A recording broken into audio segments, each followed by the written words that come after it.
ನಮಸ್ಕಾರ ವಿದ್ಯಾರ್ಥಿಗಳೇ, ಹಿಂದಿನ ಅವಧಿಯಲ್ಲಿ ದ್ವಿತೀಯ ವರ್ಷದ ಪಠ್ಯಕ್ರಮಕ್ಕೆ ಸಂಬಂಧಿಸಿದ 4 ಅಧ್ಯಾಯಗಳನ್ನು ಕುರಿತು ನಾನು ಈಗಾಗಲೇ ಸಂಕ್ಷಿಪ್ತವಾಗಿ ತಮಗೆ ಪರಿಚಯ ಮಾಡಿಕೊಟ್ಟಿದ್ದೇನೆ. ಅದರಂತೆ ಇವತ್ತು ಕೂಡ ಪಠ್ಯಕ್ರಮಕ್ಕೆ ಸಂಬಂಧಿಸಿದ ಮುಂದಿನ ಅಧ್ಯಾಯಗಳನ್ನು ಕುರಿತು ನಾನು ಸಂಕ್ಷಿಪ್ತವಾಗಿ ಪರಿಚಯ ಮಾಡಿಕೊಡಲಿಕ್ಕೆ ಇಲ್ಲಿ ಬಯಸ್ತಾ ಇದ್ದೇನೆ. ಪಠ್ಯಕ್ರಮದ ಮುಂದಿನ ಅಧ್ಯಾಯ ಗ್ರಾಮೀಣ ಮತ್ತು ನಗರ ಸಮುದಾಯಗಳನ್ನು ಕುರಿತು ನಾವೇನು ಮಾಡ್ತೀವಿ, ಇಲ್ಲಿ ಅಧ್ಯಯನ ಮಾಡ್ತೀವಿ. ಗ್ರಾಮೀಣ ಸಮುದಾಯ ಭಾರತೀಯ ಸಮಾಜದ ಆಧಾರ ಸ್ತಂಭಗಳಲ್ಲಿ ಒಂದಾಗಿದ್ದು, 68% 70% ಜನ ಗ್ರಾಮೀಣ ಸಮುದಾಯಗಳಲ್ಲಿ ವಾಸಿಸ್ತಕ್ಕಂಥದ್ದು ನಮಗೇನಾಗುತ್ತೆ, ಕಂಡು ಬರ್ತಾ ಇದೆ ಅಂತಕ್ಕಂಥದ್ದು. ಹಾಗಾಗಿನೇ ಭಾರತೀಯ ಸಮಾಜದ ಅಧ್ಯಯನ ಗ್ರಾಮೀಣ ಸಮುದಾಯಗಳ ಅಧ್ಯಯನವಿಲ್ಲದೆ ಭಾರತೀಯ ಸಮಾಜದ ಅಧ್ಯಯನ ಅಪೂರ್ಣಗೊಳ್ಳುತ್ತಾ ಇದೆ ಅನ್ನುವಂಥದ್ದು ನಮಗೆ ಕಂಡು ಬರ್ತಾ ಇದೆ. ಭಾರತೀಯ ಸಮಾಜದ ಅಧ್ಯಯನ ಗ್ರಾಮೀಣ ಸಮುದಾಯದ ಅಧ್ಯಯನವಿಲ್ಲದೆ ಹೋದರೆ ಅಥವಾ ಗ್ರಾಮೀಣ ಸಮುದಾಯದ ಅಧ್ಯಯನವಿಲ್ಲದೆ ಹೋದರೆ ಭಾರತೀಯ ಸಮಾಜದ ಅಧ್ಯಯನ ಅಪೂರ್ಣಗೊಳ್ಳುತ್ತಾ ಇದೆ ಎನ್ನುವಂಥದ್ದು. ಹಾಗಾಗಿ ಗ್ರಾಮೀಣ ಸಮುದಾಯಗಳು ಭಾರತೀಯ ಸಮಾಜವನ್ನು ಅಧ್ಯಯನ ಮಾಡುವಲ್ಲಿ ಮಹತ್ವದ ಪಾತ್ರವನ್ನು ನಿರ್ವಹಿಸ್ತಾ ಇದೆ ಅಂತಕ್ಕಂಥದ್ದು. Rural society R rural village community is one of the important pillars of Indian society, because more than 68 to 70% people are residing or living in rural communities. So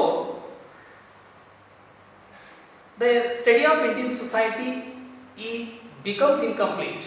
The study of Indian society becomes incomplete without the proper understanding of its village communities. ಗ್ರಾಮಗಳ ಅಧ್ಯಯನದ ಆಧಾರದ ಮೇಲಿಂದ ನಾವು ಭಾರತೀಯ ಸಮಾಜವನ್ನು ಸಮಗ್ರವಾಗಿ ಅಧ್ಯಯನ ಮಾಡಲಿಕ್ಕೆ ಇಲ್ಲಿ ಸಾಧ್ಯವಾಗ್ತಾ ಇದೆ ಅಂತಕ್ಕಂಥದ್ದು. ಹಾಗಾಗಿ ನಾವಿಲ್ಲಿ ಗ್ರಾಮೀಣ ಸಮುದಾಯದ ಅರ್ಥ, ಲಕ್ಷಣಗಳನ್ನು ಮತ್ತು ಗ್ರಾಮೀಣ ಸಮುದಾಯದಲ್ಲಿ ಆಗ್ತಕ್ಕಂಥ ಪರಿವರ್ತನೆಗಳನ್ನು ಕುರಿತು ನಾವೇನು ಮಾಡ್ತೀವಿ ಅಂದ್ರೆ ಇಲ್ಲಿ ಅಧ್ಯಯನ ಮಾಡ್ತೀವಿ. ಸಾಮಾನ್ಯವಾಗಿ ಗ್ರಾಮೀಣ ಸಮುದಾಯ ಅಂತಂದ್ರೆ 5,000ಕ್ಕಿಂತ ಕಡಿಮೆ ಜನಸಂಖ್ಯೆಯನ್ನು ಹೊಂದಿರತಕ್ಕಂಥ ಅನ್ಯೋನ್ಯ ಸಂಬಂಧಗಳಿಂದ ಕೂಡಿದ ಅಥವಾ ಗ್ರಾಮೀಣ ಲಕ್ಷಣಗಳಿಂದ ಕೂಡಿರತಕ್ಕಂಥ ಒಂದು ಚಿಕ್ಕ ಗಾತ್ರದ ಸಮುದಾಯವನ್ನೇ ನಾವು ಗ್ರಾಮೀಣ ಸಮುದಾಯ ಅಂತ ಕರಿತೀವಿ ಅನ್ನೋಂಥದ್ದು ಒಂದು ಸಾಮಾನ್ಯ ಅಭಿಪ್ರಾಯ. ಗ್ರಾಮೀಣ ಸಮುದಾಯದ ಲಕ್ಷಣಗಳನ್ನು ಅಧ್ಯಯನ ಮಾಡುವಾಗ ಇದೊಂದು ಚಿಕ್ಕ ಗಾತ್ರದ ಸಮುದಾಯವಾಗಿದೆ. ಪ್ರಾಥಮಿಕ ಸಂಬಂಧಗಳಿಂದ ಕೂಡಿಕೊಂಡಿದೆ ಅಥವಾ ಅನ್ಯೋನ್ಯವಾಗಿರ್ತಕ್ಕಂಥ ಸಂಬಂಧಗಳು ಸದಸ್ಯರಲ್ಲಿ ಕಂಡು ಬರ್ತಾ ಇದೆ ಮತ್ತು ಗ್ರಾಮೀಣ ಜನರ ಜೀವನ ಕ್ರಮದಲ್ಲಿ ಒಂದು ಏಕರೂಪತೆ ಅನ್ನೋದು ಕಂಡು ಬರ್ತದೆ. ಹಾಗಾಗಿ ಅದನ್ನು ಸಾಮಾಜಿಕ ಸಮೈಕ್ಯತೆ ಅನ್ನುವಂಥ ಲಕ್ಷಣದಲ್ಲಿ ಅಧ್ಯಯನ ಮಾಡ್ತೀವಿ. ಆಮೇಲೆ ಗ್ರಾಮೀಣ ಸಮುದಾಯದಲ್ಲಿ ಅನೌಪಚಾರಿಕ ಸಾಮಾಜಿಕ ನಿಯಂತ್ರಣವನ್ನು ನಾವು ಏನು ಮಾಡ್ತೀವಿ ಅಂದ್ರೆ ಕಾಣ್ತೀವಿ ಮತ್ತು ಗ್ರಾಮೀಣ ಸಮುದಾಯದಲ್ಲಿ ನೆರೆಹೊರೆಯ ಒಂದು ಪ್ರಭಾವವನ್ನು ಕಾಣ್ತೀವಿ ಮತ್ತು ಗ್ರಾಮೀಣ ಜನರ ಒಂದು ಸರಳ ಜೀವನ ಕ್ರಮಗಳನ್ನು ಕೂಡ ಏನು ಮಾಡ್ತೀವಿ ಅಂದ್ರೆ ಈ ಗ್ರಾಮೀಣ ಸಮುದಾಯದ ಅಧ್ಯಯನದಲ್ಲಿ ನಾವೇನು ಮಾಡ್ತೀವಿ ಅಂದ್ರೆ ಅಧ್ಯಯನಿಸಬೇಕಾಗುತ್ತೆ ಅಂತಕ್ಕಂಥದ್ದು. ಆಮೇಲೆ ಗ್ರಾಮೀಣ ಸಮುದಾಯದ ಮಹತ್ವ ಕುರಿತು ನಾವು ಅಧ್ಯಯನ ಮಾಡುವಾಗ ಇಲ್ಲಿ ಕ್ಷೇತ್ರ ಕಾರ್ಯ ಅಧ್ಯಯನ ಗ್ರಂಥ ಅಧ್ಯಯನಕ್ಕಿಂತ ಉತ್ತಮ ಅನ್ನುವಂಥದ್ದು ನಾವಿಲ್ಲಿ ಅಧ್ಯಯನ ಮಾಡ್ತೀವಿ. ಅಂದ್ರೆ ಗ್ರಾಮೀಣ ಸಮುದಾಯಗಳನ್ನು ನಾವು ಕ್ಷೇತ್ರಾಧ್ಯಯನದ ಮೂಲಕ ಅಧ್ಯಯನ ಮಾಡಬೇಕು ಅಂತಕ್ಕಂಥದ್ದು. ಅಂದ್ರೆ ಕ್ಷೇತ್ರಾಧ್ಯಯನದ ಅನುಭವ ಏನಾಗುತ್ತೆ ಅಂತಂದ್ರೆ ಗ್ರಂಥದ ಅನುಭವಕ್ಕಿಂತ ಹೆಚ್ಚು ಪ್ರಾಮುಖ್ಯತೆಯನ್ನು ಪಡೆದುಕೊಳ್ತಾ ಇದೆ ಅಂತಕ್ಕಂಥದ್ದು. ಸಂಶೋಧನಾತ್ಮಕವಾಗಿ ನಾವು ಗ್ರಾಮಗಳನ್ನು ಅಧ್ಯಯನ ಮಾಡಿದಾಗ ಅಲ್ಲಿನ ಸಾಮಾಜಿಕ, ಆರ್ಥಿಕ, ರಾಜಕೀಯ ಮತ್ತು ಧಾರ್ಮಿಕ ವಿಷಯಗಳನ್ನು ಕುರಿತು ನಾವು ಸಮಗ್ರವಾಗಿ ಅಥವಾ ನೈಜ ಸ್ಥಿತಿಗತಿಗಳನ್ನು ಗ್ರಾಮದ ನೈಜ ಸ್ಥಿತಿಗತಿಗಳನ್ನು ನಾವು ತಿಳಿದುಕೊಳ್ಳಿಕ್ಕೆ ಏನಾಗುತ್ತೆ ಅಂದ್ರೆ ಸಾಧ್ಯವಾಗ್ತದೆ ಅಂತಕ್ಕಂಥದ್ದು. ಹಾಗಾಗಿನೇ ಡಾಕ್ಟರ್ MN ಶ್ರೀನಿವಾಸ್ ಅವರು ಮೈಸೂರು ಸಮೀಪವಿರತಕ್ಕಂಥ ಅಥವಾ ಮಂಡ್ಯ ಜಿಲ್ಲೆಯಲ್ಲಿ ಬರತಕ್ಕಂಥ ಒಂದು ರಾಂಪುರ್ ಗ್ರಾಮವನ್ನು ಕುರಿತು ಅವರು ಕ್ಷೇತ್ರ ಕಾರ್ಯ ಮಾಡಿರ್ತಕ್ಕಂಥದ್ದು, ಸಂಶೋಧನೆ ಮಾಡಿರ್ತಕ್ಕಂಥದ್ದು ನಮಗೇನಾಗುತ್ತೆ ಅಂತ ಕಂಡು ಬರ್ತದೆ. ಡಾಕ್ಟರ್ MN ಶ್ರೀನಿವಾಸ್ ಅವರು ರಾಂಪುರ್ ಗ್ರಾಮವನ್ನು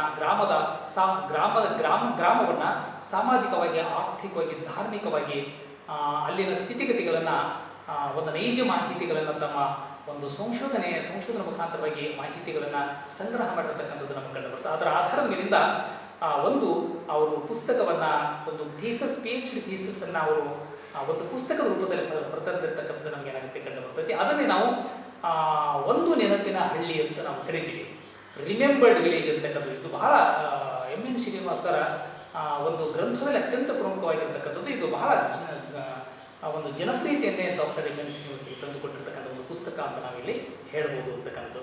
ಇನ್ನು ನಾವು ಈ ಅಧ್ಯಾಯದಲ್ಲಿ ಗ್ರಾಮೀಣ ಸಮಸ್ಯೆಗಳ ಕುರಿತು ಏನು ಮಾಡ್ತೀವಿ ಅಂದರೆ ಅಧ್ಯಯನ ಮಾಡ್ತೀವಿ. ಮೊದಲು ಅನಕ್ಷರತೆ ಅಂತಕ್ಕಂಥ ಗ್ರಾಮೀಣ ಸಮಸ್ಯೆಗಳನ್ನ ಮುಖ್ಯವಾಗಿರ್ತಕ್ಕಂಥದ್ದು ಅನಕ್ಷರತೆ ಆಗಿರ್ಬೋದು, ಬಡತನ ಆಗಿರ್ಬೋದು, ಆರೋಗ್ಯ ಒಂದು ಸಮಸ್ಯೆ ಆಗಿರ್ಬೋದು, ಕೃಷಿ ಸಂಬಂಧಿತವಾಗಿರ್ತಕ್ಕಂಥ ಸಮಸ್ಯೆಗಳನ್ನು ಕುರಿತು ನಾವು ಅಧ್ಯಯನ ಮಾಡ್ತೀವಿ. ಆಮೇಲೆ ಇಲ್ಲಿ ಕರ್ನಾಟಕದ ರೈತರ ಆತ್ಮಹತ್ಯೆ ಅನ್ನೋದನ್ನು ಕೂಡ ನಾವೇನು ಮಾಡ್ತೀವಿ ಅಂದ್ರೆ ಅಧ್ಯಯನ ಮಾಡ್ತೀವಿ.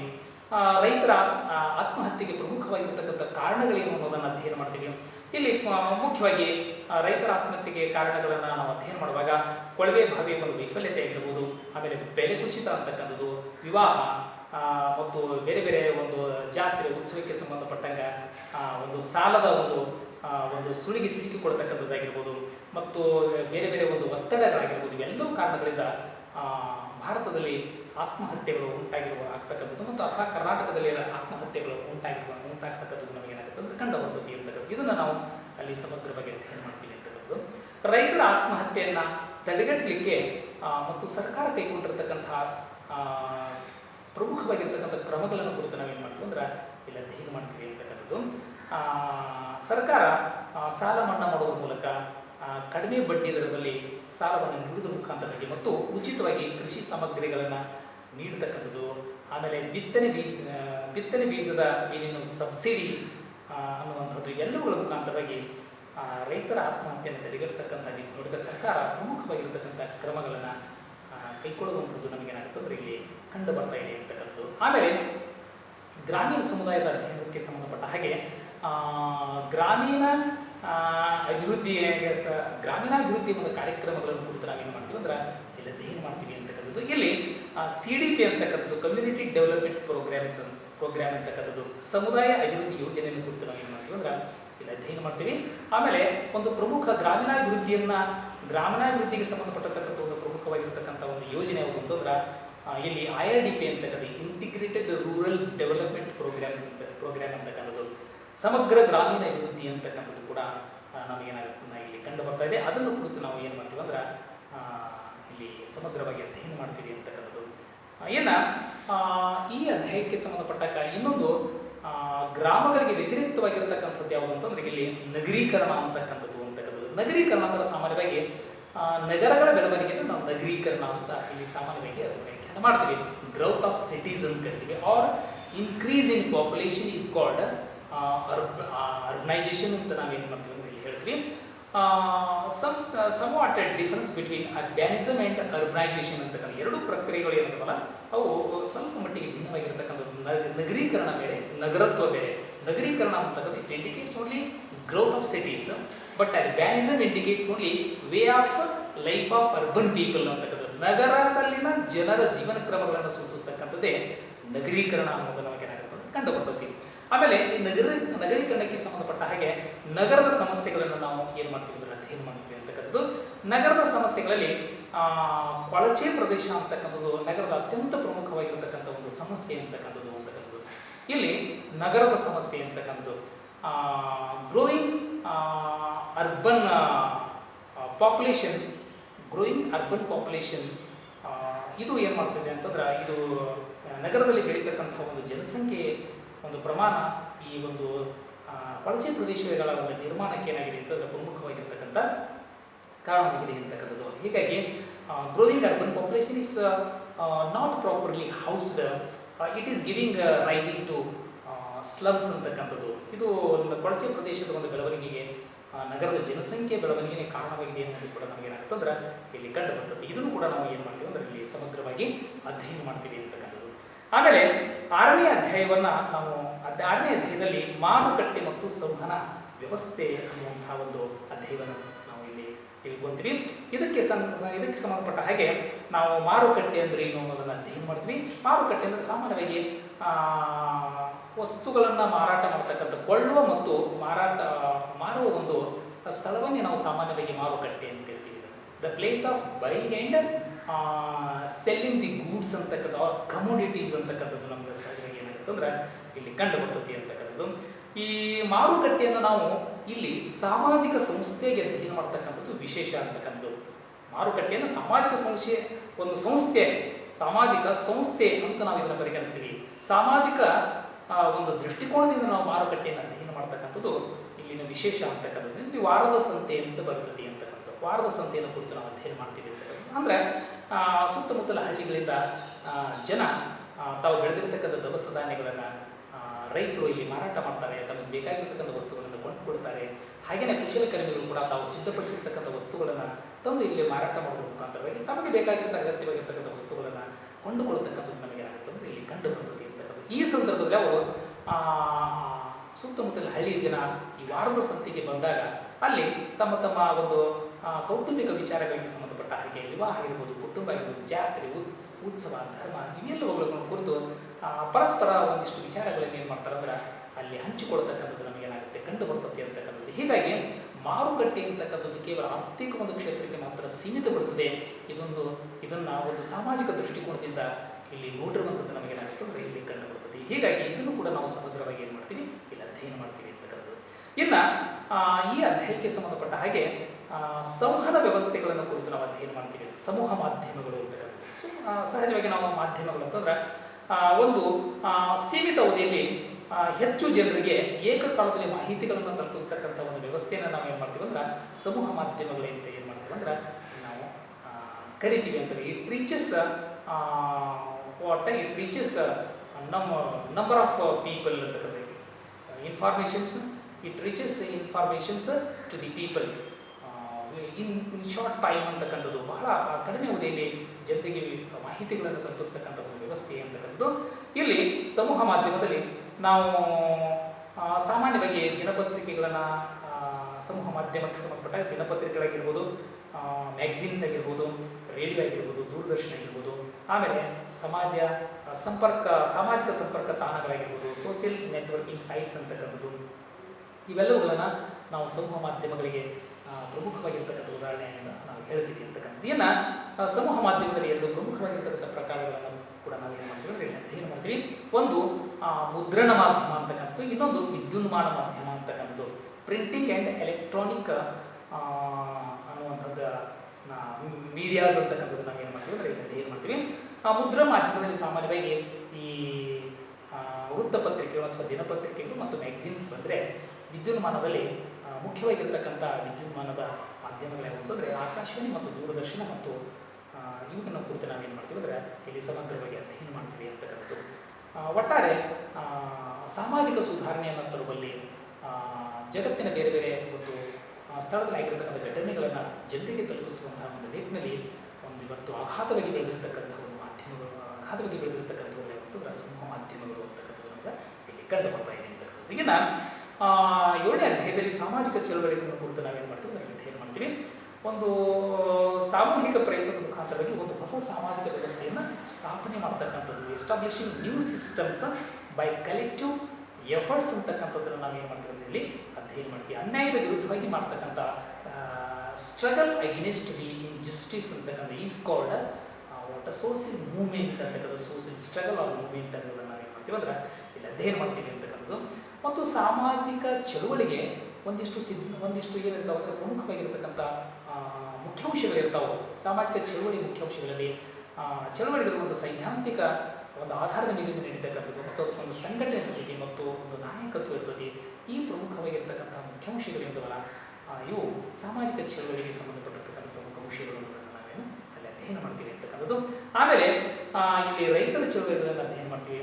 ಕರ್ನಾಟಕದಲ್ಲಿ ರೈತ ಹೋರಾಟಗಳನ್ನು ಕುರಿತು ಅಧ್ಯಯನ ಮಾಡ್ತೀವಿ. ರೈತ ಹೋರಾಟದಲ್ಲಿ ಇಲ್ಲಿ ಕಾಗೋಡ ಸತ್ಯಾಗ್ರಹ ಅಂತಕ್ಕಂಥದ್ದು, ಮಲಪ್ರಭಾ ಹೋರಾಟ ಅಂತಕ್ಕಂಥದ್ದು, ಆಮೇಲೆ ನವಲಗುಂದ ಮತ್ತು ನರಗುಂದ ಹೋರಾಟಗಳನ್ನು ಕುರಿತು ನಾವೇನು ಮಾಡ್ತೀವಿ ಅಂದರೆ ಇಲ್ಲಿ ಅಧ್ಯಯನ ಮಾಡ್ತೀವಿ ಅಂತಕ್ಕಂಥದ್ದು. ಮತ್ತು ರೈತರ 19 ಬೇಡಿಕೆಗಳೇನು ಅನ್ನೋದನ್ನು ಕೂಡ ನಾವೇನು ಮಾಡ್ತೀವಿ ಅಂದರೆ ಇಲ್ಲಿ ಅಧ್ಯಯನ ಮಾಡ್ತೀವಿ ಅಂತಕ್ಕಂಥದ್ದು. ನೆಕ್ಸ್ಟ್ ಈ ಸಾಮಾಜಿಕ ಚಳವಳಿಗೆ ಸಂಬಂಧಪಟ್ಟ ಇನ್ನೊಂದು ಯಾವುದೇ ಥರ ದಲಿತ ಚಳವಳಿಯನ್ನು ಕೂಡ ಅಥವಾ ದಲಿತ ಹೋರಾಟಗಳನ್ನು ಕೂಡ ನಾವು ಏನು ಮಾಡ್ತೀವಿ ಅಂದ್ರೆ ಇಲ್ಲಿ ಅಧ್ಯಯನ ಮಾಡ್ತೀವಿ ಅಂತಕ್ಕಂಥದ್ದು.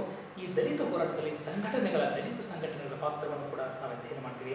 ಮತ್ತು ದಲಿತ ಚಳವಳಿಗಳಲ್ಲಿ ಡಾಕ್ಟರ್ BR ಅಂಬೇಡ್ಕರ್ ಅವರ ಒಂದು ಪಾತ್ರವನ್ನು ಕುರಿತು ನಾವು ಏನು ಮಾಡ್ತೀವಿ ಅಂದ್ರೆ ಇಲ್ಲಿ ಅಧ್ಯಯನ ಮಾಡ್ತೀವಿ. ಬಸವೇಶ್ವರರ ಪಾತ್ರವನ್ನು ಕೂಡ ನಾವು ಏನು ಮಾಡ್ತೀವಿ ಇಲ್ಲಿ ಅಧ್ಯಯನ ಮಾಡ್ತೀವಿ. ಆಮೇಲೆ ಸಾಮಾಜಿಕ ಚಳವಳಿಗೆ ಸಂಬಂಧಪಟ್ಟಿರ್ತಕ್ಕಂಥ ಮಹಿಳಾ ಚಳವಳಿಗಳನ್ನು ಕೂಡ ನಾವೇನು ಮಾಡ್ತೀವಿ ಅಂದರೆ ಇಲ್ಲಿ ಅಧ್ಯಯನ ಮಾಡ್ತೀವಿ. ವಿವಿಧ ಕ್ಷೇತ್ರಗಳಲ್ಲಿ